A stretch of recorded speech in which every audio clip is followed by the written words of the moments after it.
On t'a enregistré. Je suis très content. Les peuples congolais vont connaître ça. Et puis le gouvernement du Congo. Merci beaucoup. Vous m'écoutez.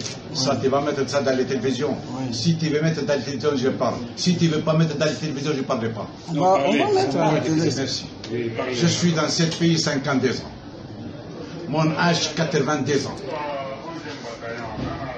Pourquoi fermer? Bon, d'abord, si moi-même j'ai réflexionné les voies des aïeux, et puis mon enfant, ils ont né ici, sur votre sens, c'était congolais plus que vous. Est-ce que vous pouvez nous dire pourquoi vous êtes ici? Pardon? Pourquoi vous êtes ici? Je suis ici parce que Dieu est innocent. D'abord, les plus grands prêtres, avec un grand respect pour le roi congolais, aucune personne âgée, ça dépasse 80 ans ou bien 79 ans, 78 ans, elle va rester à la prison. Si, non, après la mort, c'est quoi? Répondez. Après la mort, c'est quoi? 4 jours, je ne mange pas, je ne dors pas, regarde. Il faut montrer ça dans les télévisions. Si je suis voleur, 57 millions, je ne peux pas rester au Congo. Je suis voyagé 20 fois vérifier mon passeport à cause d'amener les marchandises pour Istanbul, pour le Congo. Mi-2018, j'ai pris un marché, vous avez le temps, je paie, ça c'est les frais, je paie. J'ai pris un marché avec le développement. 900 maisons. Jusqu'à 2019, à la fin de l'année 2018, on n'a pas obtenu. Après, le 2019, le 3e mois, 2e mois, j'ai pris obtenir les marchés encore à cause des prix, à cause des qualités marchandises. Au lieu que 900 maisons, ils ont commandé 1500 maisons. Vous êtes d'accord avec moi? 300 pour Malou. Vous m'écoutez, mon frère, chef. Mais maintenant, on vous accuse de quoi? Il m'accuse, je vous.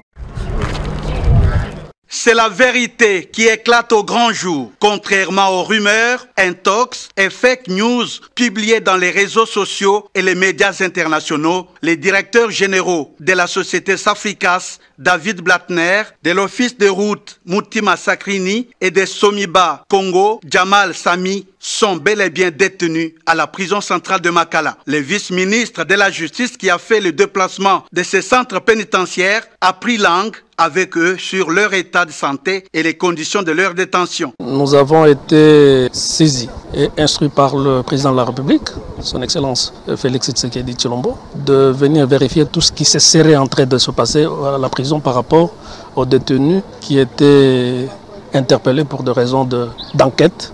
Nous avons eu l'information comme quoi ils étaient torturés, maltraités au niveau de la prison et ils nous revenaient comme une obligation professionnelle de venir vérifier. Nous avons vérifié et nous avons constaté que tout ce qui était en train de se raconter dans les réseaux sociaux et ailleurs n'était pas vrai. Et nous avons remarqué qu'ils sont en parfaite santé et qu'il n'y a pas eu de torture, il n'y a pas eu de brimade, ils sont bien traités et ils sont à l'aise. Saisissant la balle au bon, Maître Bernard Takei Chengumbi a inspecté les pavillons 8 en réhabilitation, les dépôts de vivres, le centre hospitalier de la prison, etc.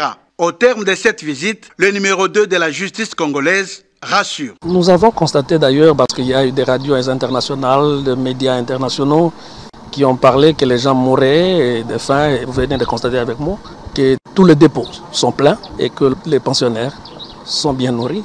Et je crois que là, il n'y a pas de problème. Maître Takei Chengumbi s'est fait accompagner du secrétaire général de la justice, du directeur général de la prison centrale et autres autorités du CPR.